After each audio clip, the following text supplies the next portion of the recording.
going to be starting. Okay, I don't know if anybody's really watching yet, but I don't know. Get some people watching here. Here's the link. And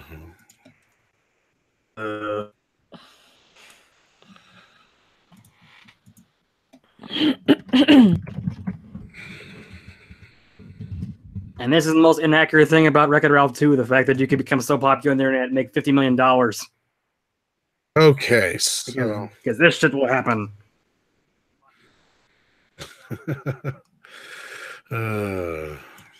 Hello, we're back. Yes. Yeah. I think Yay, we have we live. Yay, they see us. Sorry about that, guys. So yeah. So yeah, that was Esquire magazine interrupting us because I got a little too brutal. They got to us, people. They're on to us. They missed a lot of your A big guy with a suit and glasses said, "Mr. Disney says a regard" before punching us. Oh Lord! You guys are going too far. We're still waiting for some viewers to pile in here, but anyway, Mecca, you were saying kind of. I know it was tough to restart your rant here, but you got like 8 minutes to finish your rant up. This whole toxic fandom Star Wars crap that is so much of the same shit that we've been hearing for all year, and we're just tired of it. There's no other reason that he brought this up other than to get clicks, because we wouldn't have been looking at his Esquire stuff. He was probably jealous of all the people that do actually get quoted and stuff, all of like the B. Allen Orange sort of Star Wars crap writers that get quoted all the time on the YouTube channels, on the popular YouTube channels from the Fandom Menace. So yeah, that's probably why he did it. He probably just wanted the clicks. And that's and like you said, he was just proved to kind of say, he's like, oh, I didn't watch the video, but if you didn't watch the video, how'd you know about the helmet, and how'd you know about the Darth Vader voice thing? These people. Yeah, I'm so ranted out about this one. Well, of course, as I said, it doesn't fit his narrative if he justifies you guys. No. And several other people that are of a different color than white or different sex than male that have issues with the film, because that wouldn't fit their narrative that there's a toxic masculine fan base trying to destroy their precious Star Wars that they didn't give a fuck about before this. Mm-hmm. Yeah, he can't legitimize your counter argument because he has to dismiss it outright. So because if he did, he'd have to concede, well, you know what? Maybe you have a point. Maybe I might be mistaken. Maybe not all the fans are sexist and misogynists and racists.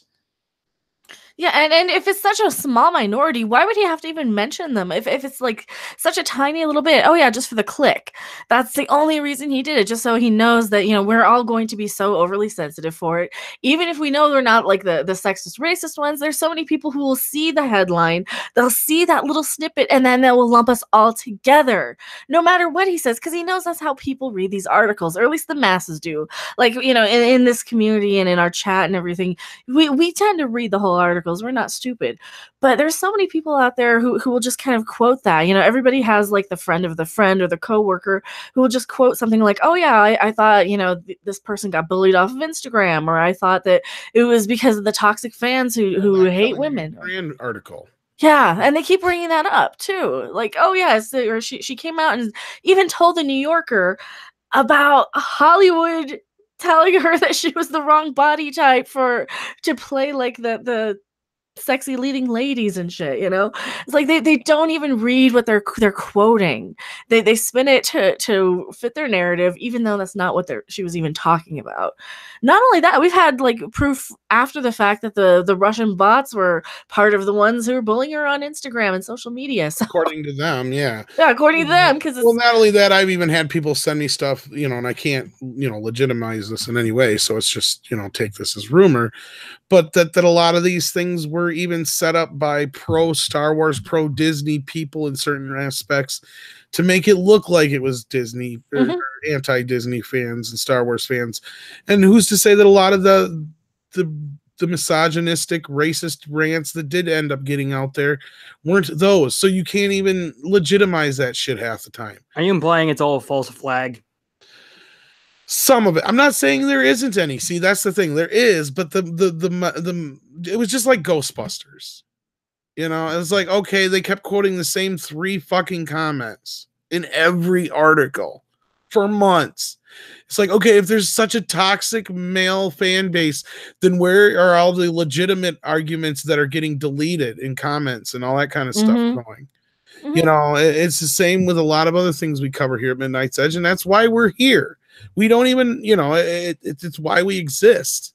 We get that. But again, you know, it's like you can't even throw us a bone. You're going to sit there and say, oh, you proved my point. You know, if we would have done a video, we probably would have got lumped in there too. I don't know, maybe. But point being is that, you know, why can't you just take it for face value that people are legitimately upset with how something that they loved and cared about for so long is being mistreated by a company whose main goal is the bottom line?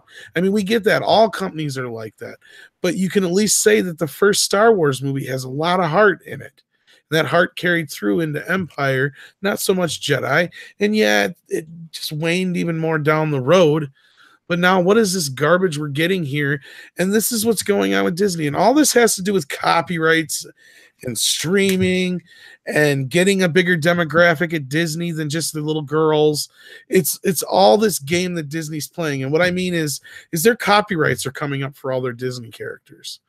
They've got an extension in that Mickey Mouse law, but that's not going to last forever. So besides trying to save their fledgling company, what else are they getting all these properties for? So they have some bankable copyrights and IPs to carry them into the next, 40, 50 years is what they need doing. Marvel and they need Star Wars, because look at their live action division outside of the remake. They're all failures. There's a Nutcracker movie that came out last month. It's not even going to make it to Christmas. Yeah. The what cracker now? Well, okay. Nutcracker in the Four Realms with Keira Knightley as the Sugar Plum Fairy. And Wreck-It Ralph, though, was a big, huge hit for him. Yeah, but that's animated. We're talking live action. Yeah. That's true. It's a sorry mess, the studio.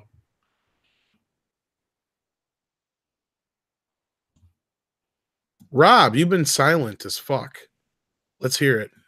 Oh yeah, I'm looking at porno. You got a minute here before. I'm looking at porno. Yeah. It's because someone mentioned there actually is a Nina Hartley nun movie.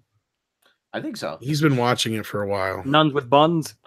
And now his keyboard's all sticky. So quick, you got a minute. I agree. Yeah, well, like I said, the whole, like I said, we've been talking about this forever, and the whole thing, these people, they keep saying it's just this contemptible narrative that they keep wanting to perpetuate. Oh, these are kids' movies. They first, they diminish. First, what they do is they diminish it they diminish the property. And try to make you feel guilty for liking it. Oh, well, these are kids' movies about space wizards. I'm like, fuck you. That's all I have to say. Kids' movies about space wizards, then why are you sticking all kinds of propaganda in it?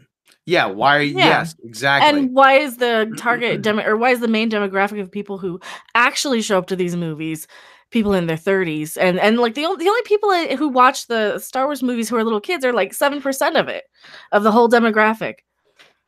It's crazy. Yeah, it is crazy. It is. It's crazy. Hey, this guy speaks your lingo. He's saying that Captain Marvel should have been Nina Hartley. All right. On that note, why don't you guys head over to Doomcock? Tell him Midnight's Edge sent you.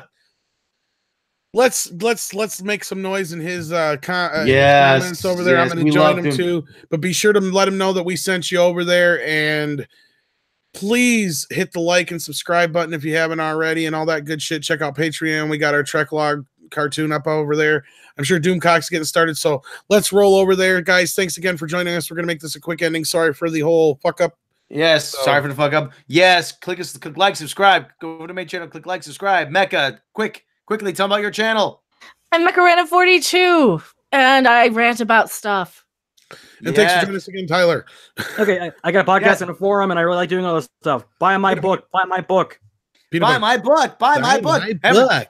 head over to Patreon. You can get all kinds of neat bonuses there, early outtakes, lost episodes, bloopers, lost episodes, behind the edge making videos, and more. You can support the channel for as little as $1 a month. If you don't have the means to support the channel through Patreon, then please click like, subscribe, share with your friends, because we cannot do this without you. Support Captain April, support Professor Geek, support Doomcock, support Clownfish. He's live right now. So he's live right now. So okay, head over there, tell him we sent you.